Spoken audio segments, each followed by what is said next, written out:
시편 145편 1절에서 13절 말씀입니다. 왕이신 나의 하나님이여, 내가 주를 높이고 영원히 주의 이름을 송축하리이다.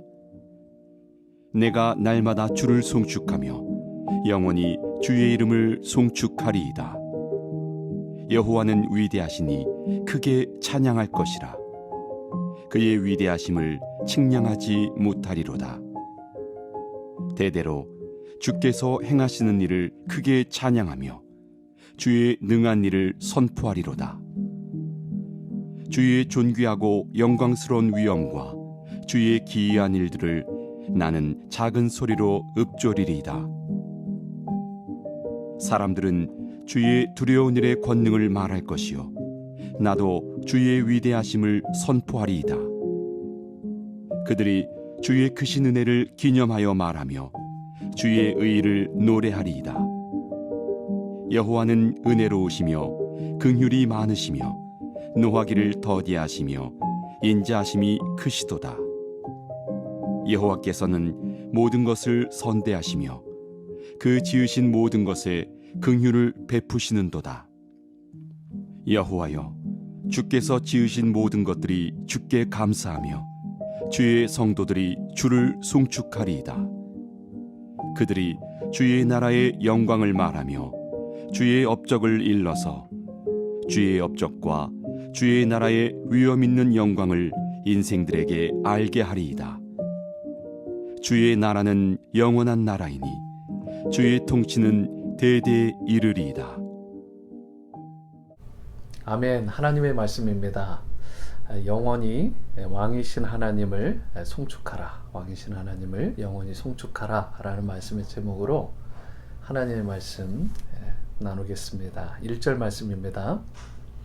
왕이신 나의 하나님이여, 내가 주를 높이고 영원히 주의 이름을 송축하리이다. 이게 이렇게 말씀을 읽어서 느낌이 확 오지 않으실 수도 있지만, 이 말씀으로 지어진 아주 유명하고 또 은혜로운 찬양이 있죠. 이런 찬양입니다. 왕이신 나의 하나님, 내가 주를 높이고 영원히 주의 이름을 송축하리이다.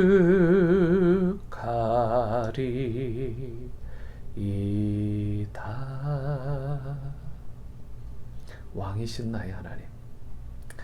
여러분, 다윗의 이 찬송시에서 느껴지는 것이 무엇입니까, 여러분? 바로 하나님과의 친밀함 아닐까요? 왕이신 나의 하나님, 내가 주를 높이고. 여러분, 다윗은 늘 하나님과 아주 깊고 또 친밀한 그런 인격적인 관계를 잘 유지했던 인물입니다. 오죽하면 하나님께서 그에게 닉네임을 내 마음이 합하다, 내 마음이 참 좋다, 이러한 이름을 지어줬겠습니까? 그래서 그의 찬송시를 보면 늘 이 하나님에 대해서 먼 곳에 계신 분이 아닙니다. 항상 가까이 계시고 또 친밀하고, 또 그러한 가까이 계신 하나님 앞에 왕이신 나의 하나님, 나의 하나님 하면서 그렇게 찬송시를 올려드리는 것입니다. 그러면서 다윗은 자신의 하나님을 왕들 중에 왕이시다, 진정한 왕이 되신다 라고 고백을 하고 있습니다. 왕이신 하나님께 믿음으로 드리는 그의 찬양은 사실 자기 형편이 어떠하든 처지가 어떠하든 상관하지 않고 거기에 개의치 않고 끊임없이 정말 하나님 앞에 불려지는 송축, 프레이즈를 올려드리는 것입니다. 그래서 다윗은 1절 하반절에 이렇게 깊은 고백을 하는 거죠. 내가 영원히 주의 이름을 찬송하겠습니다. 영원히 쉼 없이 끊임없이. 2절에도 내가 날마다 주를 송축하며 영원히 주의 이름을 송축하리이다. 여러분, 이렇게 사실 수 있겠습니까?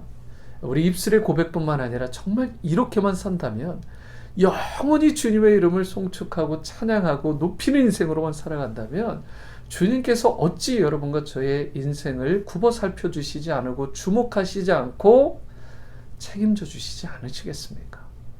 주님은 그런 자에게 다윗과 같이 하나님 앞에 전심으로 끊임없이 영원히 드리는 찬양자에게 은혜와 긍휼과 자비를 일평생 부어주시는 줄 믿습니다. 그런데 이 다윗의 찬양시를 보면 두 가지 특징이 있는데 그 조건이 뭐냐면 날마다 주님께 드리겠다. 그리고 찬양 가운데 영원히 올려드리겠다라는 고백입니다. 찬양은 이와 같아야 됩니다. 날마다 하나님 앞에 드려야 되고요. 어제 드렸다고 오늘 안 드리면 안 돼요. 오늘 드렸다고 내일은 웨이브 되는 게 아니라 날마다, 이 말은 매일 하루에 한 번이 아니라 상식적인 말이잖아요. 매 순간 드리겠다라는 것이고 영원히 드리겠다는 것은 내 호흡이 닿는 그 순간까지도 내가 하나님을 찬양하겠다는 것입니다. 얼마나 아름다운 고백이고 이것이 진정한 찬양의 조건이 되는 것입니다. 찬양은 흔들림 없이 날마다 영원히 계속돼야 된다.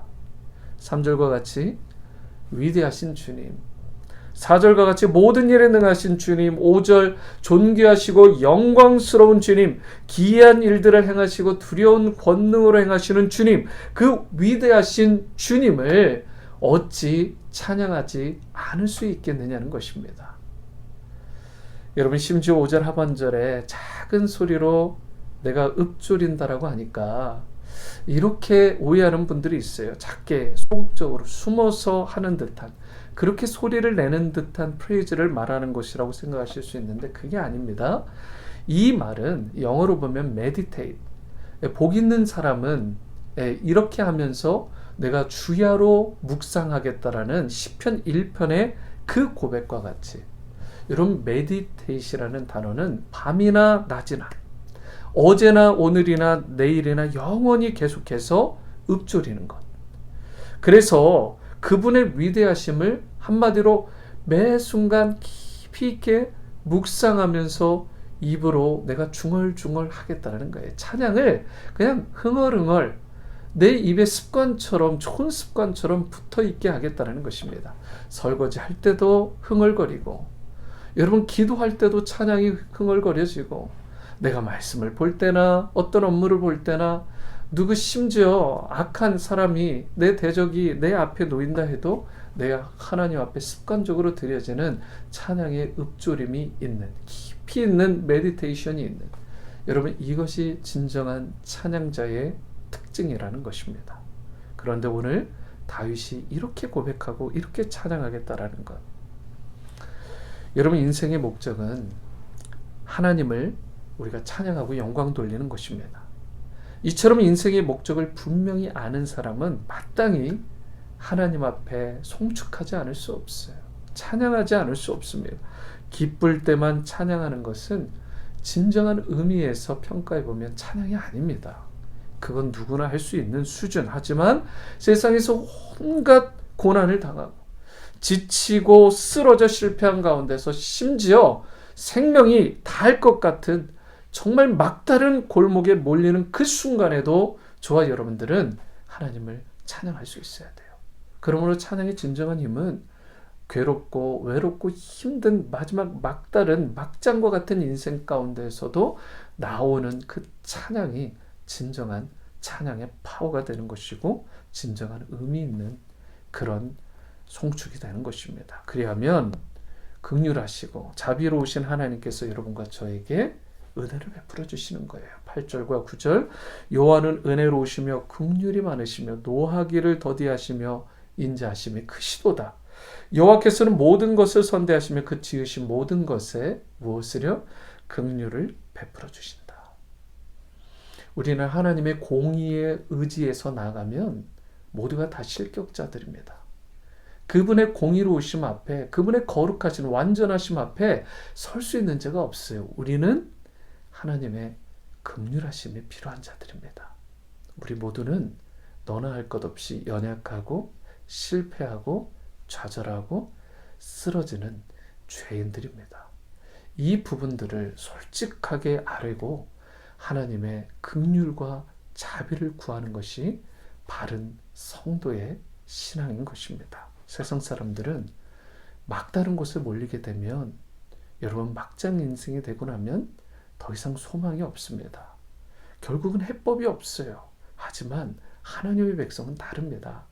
문제보다 크신 하나님을 믿고 바라볼 수 있는 영안이 뜨여지기 때문에, 고난의 뒤편에 계신 그 하나님을 볼 수 있는 눈이 열리기 때문에, 찬양 가운데 거하시는 그 주님이 보이기 때문에 주님의 긍휼과 자비를 구하며 찬양하게 되는 것입니다. 그렇기 때문에 찬양하는 사람의 눈에는 자신만 찬양하는 게 보이는 것이 아니라 하나님이 보이고, 뿐만 아니라 자신만 하나님께 올려드리는 것이 아니라 그 이상의 찬양의 세상을 보게 돼요.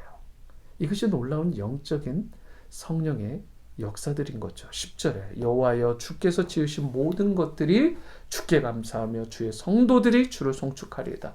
찬양을 하다 보면 신기한 일이 벌어지는데, 세상 모든 만물이 주님을 높여 찬양하는 것처럼 보이기 시작합니다. 여러분, 나무도 찬양하는 것 같고, 심지어 해도 달도 별까지도, 여러분 바람까지도 하나님을 찬양하는 것 같고, 돌들이 외쳐 하나님을 찬양하는 것 같은 그 부분이 이제 보여지고 느껴지기 시작하는 것이죠. 성령께서 우리의 영안을 열어주시기 때문에 자기뿐만 아니라 모든 만물이 찬양하는 것을 보게 되는 것이고, 고난 중에 심지어 찬양하고 부르짖는 그런 찬양하는 성도들, 다른 성도들이 보여지기 시작해요.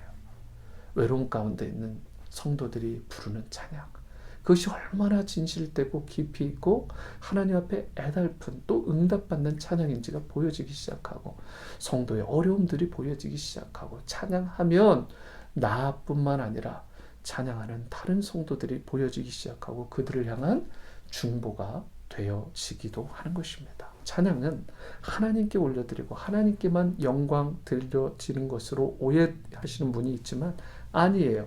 찬양하면 실제로 하나님께 영광이 될 뿐만 아니라 그 찬양을 하는 내가 더 복을 누리게 되고, 내가 더 회복되고 치유되고, 여러분 수렁에서, 그 수울과 같은 어둠에서 건져냄을 받는 구원의 역사를 찬양 가운데 반드시 경험하게 되는 줄 믿습니다.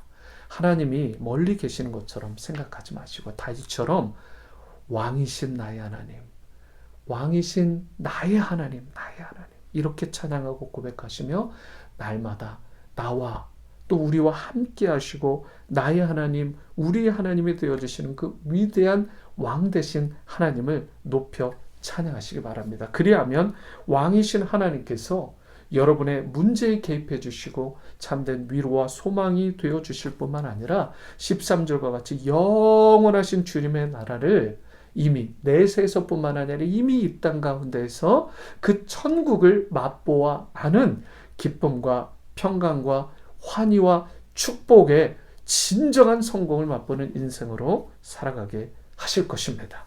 우리는 하나님을 찬양하기 위해 태어났습니다. 왕이신 하나님을 날마다 영원히 찬양하시며 높이시는 영과 진리 가운데 주님의 이름을 선포하고 높이시는 그런 진정한 성도로, 찬양자로 서게 되시기를 주님의 이름으로 축원합니다. 기도하십니다. 왕이신 나의 하나님, 내가 주를 높이고 영원히 주의 이름을 송축하리이다. 다른 사람의 하나님이 아니라, 우리 부모님의 하나님, 제3의 하나님이 아니라 바로 나의 하나님임을 이 시간 새벽에 친밀하게 다가오시는 주님을 고백합니다. 또한 왕이신 하나님이시므로 우리 모든 인생의 문제를 해결하시고 그 수렁에서까지 우리를 끌어내 구원하실 수 있는 능력의 주님이심을 이 시간 고백합니다. 우리 공동체 가운데, 또 우리 가정 가운데, 개인의 삶 가운데, 또한 지금 너무나 어려움 가운데 있는 조국 대한민국과 이 미국 땅과 열방 가운데 있는 이 문제에 진정한 왕 되신 주님께서 개입해 주시고, 하나님의 나라가 하나님 내세에서뿐만 아니라 이 땅 가운데서도 우리 믿는 자들이 경험하게 되는, 내가 경험하게 되고 내 자녀들이 경험하게 되는 놀라운 은혜를 맛보게 도와주옵소서. 주님의 이름을 찬양합니다. 예수님의 이름으로 기도드립니다. 아멘.